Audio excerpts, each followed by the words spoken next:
Hey guys, welcome back to Ultimate S&S. I hope everyone is having a wonderful week. We got weekend coming up, which should be nice.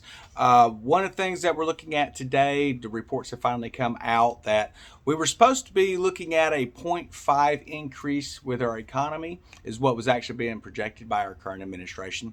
But when it came in, it was actually a negative 0.9. So that's almost a drop of a percent of what they were actually looking at.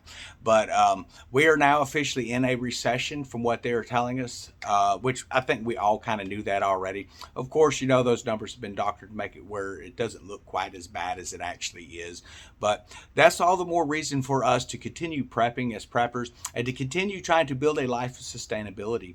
If you're not going out and you're not buying your food, you're not stockpiling your supplies and things like that, I think you're going to have some real issues come the end of this year going into next year with being able to just provide basic food on your tables.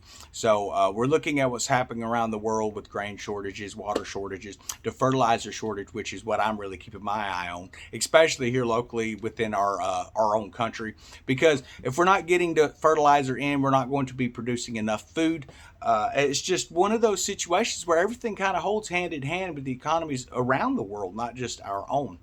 And if you're looking at what's happening right now with these microchips and all this stuff, for those who don't know what I'm talking about, I'm referring to the chips that go in our electronics and stuff. Even toasters have those things in them now. Now, why we can't build them in our own country, I'm still not quite sure on. They say it would be too expensive to do because of the wage they have to pay people. Well, understand, I would rather have people in that type of a job making more money than paying someone $16 an hour to flip a burger or fry fries. That's just my opinion of it.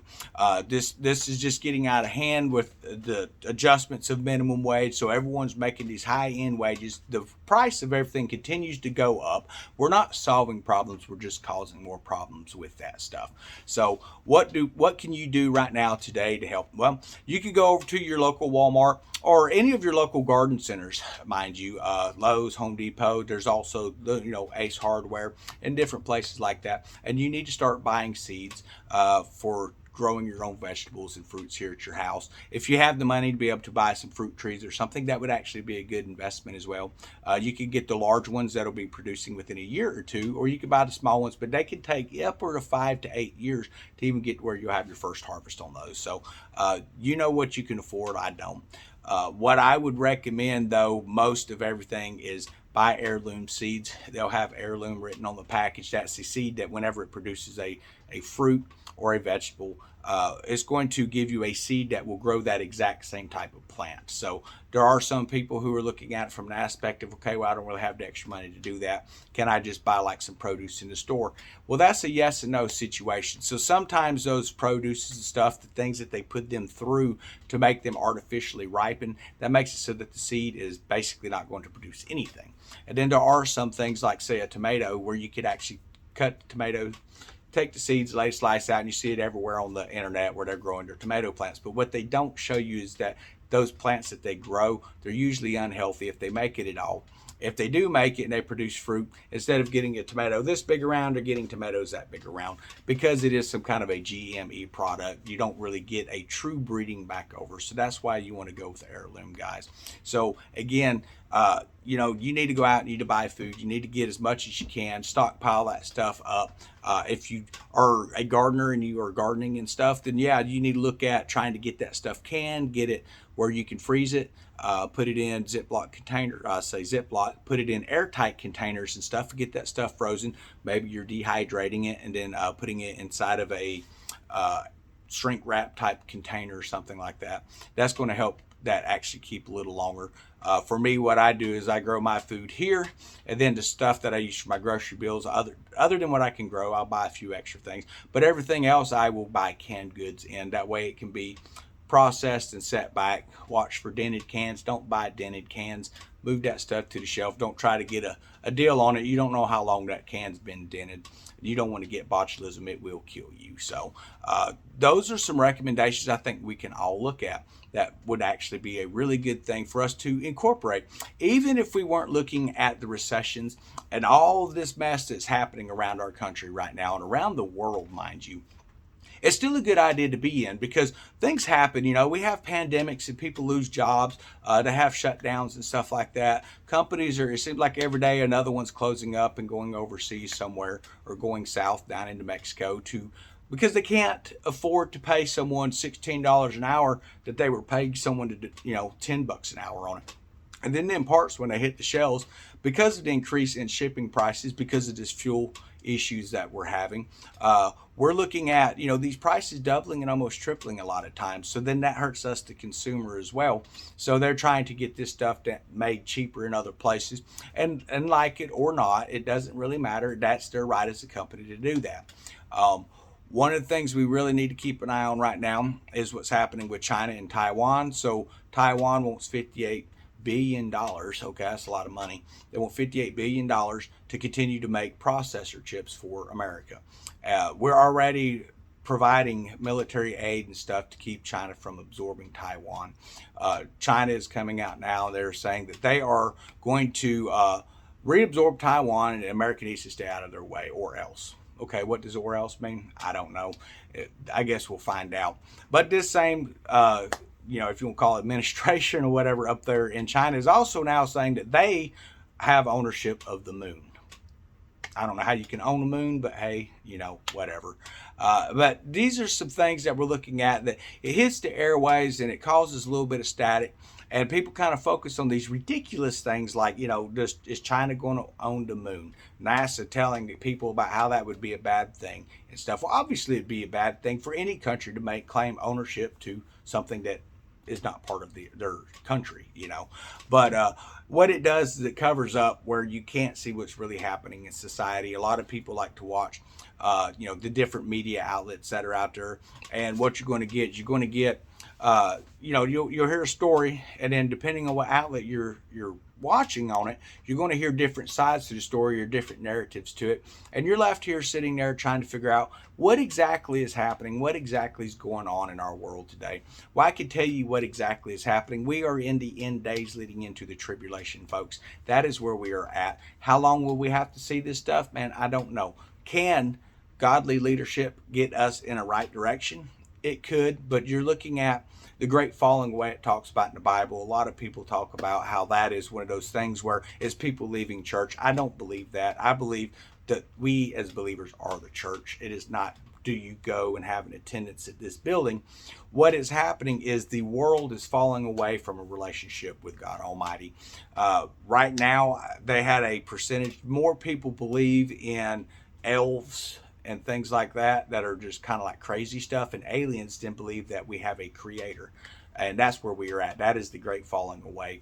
And we see that the great falling away is happening. It's getting worse every day. We're celebrating sin in the streets like it should be the new normal. We see it on our televisions every day with the ads that come through, with all the innuendo that's added into our channels and stuff. And it's got to the point where anymore I just turn the TV off.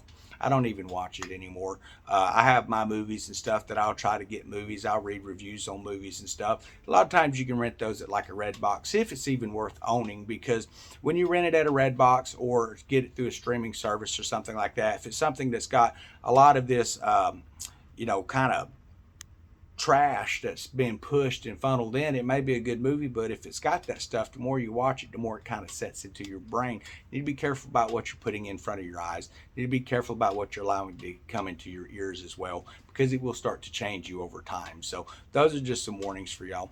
But like I say, get food now, but be building your faith, be reading the word, be praying.